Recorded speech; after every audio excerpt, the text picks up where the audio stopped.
कोल्हापुरातील प्रतिज्ञा नाट्यरंग संस्थेच्या 7व्या वर्धापन दिनानिमित्त 2 एप्रिलला गोविंदराव टेंबे रंगमंदिरात सांगीतिक मैफल होणार आहे।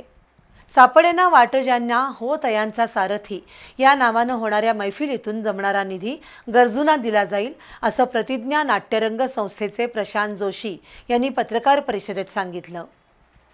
कोल्हापुरातील कलाकार दिग्दर्शक प्रशांत जोशी यांनी स्नेहसंगीत प्रतिज्ञा या संस्थेची स्थापना केली आहे। या माध्यमातून दररोज गाण्यांच्या मैफिलीचं ऑनलाईन सादरीकरण करून जमणारा निधी रुग्ण किंवा गरजूंना दिला जातो।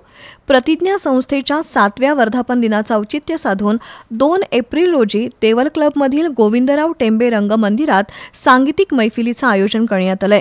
सापडेना वाटजांना हो तयांचा सारथी या नावानं होणाऱ्या संगीत मैफिलीचा शुभारंभ उद्योजक अभय देशपांडे, सूर्यकांत पाटील बुद्धिहाळकर, प्रेस क्लबचे अध्यक्ष शीतल धनवडे, सुषमा बटकडली यांच्या हस्ते होणार आहे।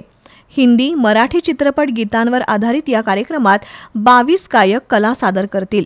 पत्रकार परिषदेला उद्योजक अभय देशपांडे, अमर राजपूत, नरहर कुलकर्णी, अभिजित पाटील उपस्थित होते।